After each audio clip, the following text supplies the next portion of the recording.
காயத்ரி மாதிரி ஒரு பொண்ணு சான்ஸே இல்லை. ரொம்ப சைலண்ட் அந்த பொண்ணு. எங்கள் வீட்டுக்கு வர்றான்னா எனக்கு ரொம்ப ஹாப்பியாக இருக்கும். அண்ணனுக்கும் ரொம்ப பொருத்தமான ஜோடி வேறு.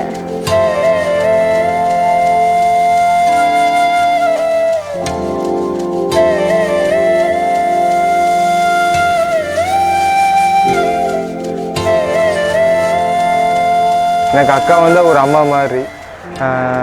நல்லது கிட்டதெல்லாம் அவள் தான் செய்வாள். வீட்டில் நல்லா சந்தோஷமாக இருப்போம், ஜாலியாக இருப்போம். எது தப்பு பண்ணாலும் ஃபஸ்ட்டு நான் சொல்கிறதே அக்காட்ட தான். நான் என்ன பண்ணாலும் ஃபஸ்ட்டு அவர்கிட்ட பேசுகிறது, எல்லாத்தையும் கலந்து பேசுகிறதுலாம் அக்கா தான்.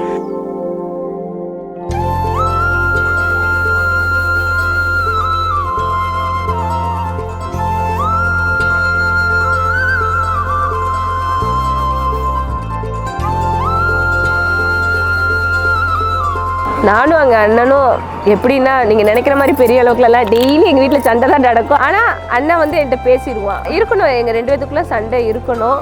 சண்டை இருந்தால் தான் அன்புன்னு ஒன்று இருக்கும்.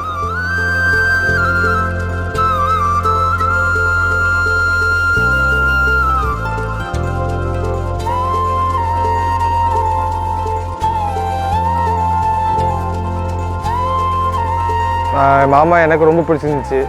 அப்புறம் வீட்டில் எல்லாம் கலந்து பேசி இன்றைக்கி டிசம்பர் 12 காலையில் 6 to 7 முகூர்த்தத்தில் நல்லபடியாக அக்கா கல்யாணம் முடிஞ்சிச்சு. ரொம்ப சந்தோஷமாக இருக்குது. என்ன அக்கா ரொம்ப நாளாக வீட்டில் நம்ம கூட இருந்துட்டு இப்போது போகிறது தான் கொஞ்சம் லைட்டாக ஒரு வருத்தம். மற்றபடி வேறு ஒன்றும் இல்லை.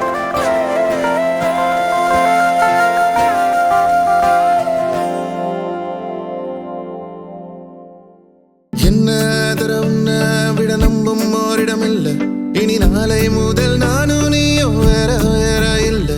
என்னோடு வாய்ப்பை வா. நீ வந்த நல் தந்த எதனாலும் ஒத்துக்கொண்ட.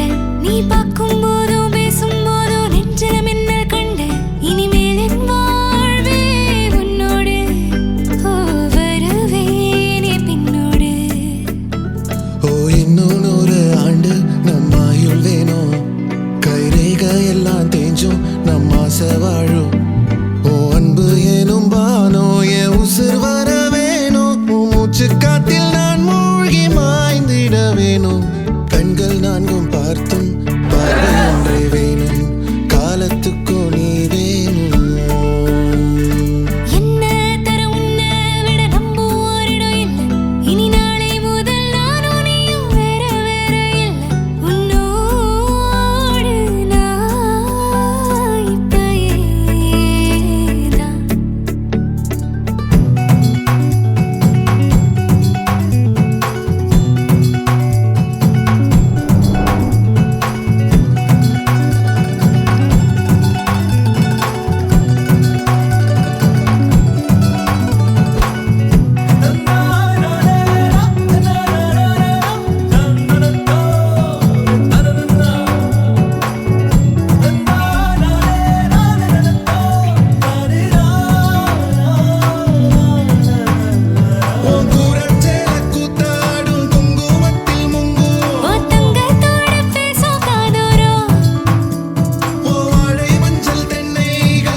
அது எப்படி சொல்கிறதுன்னு தெரியல.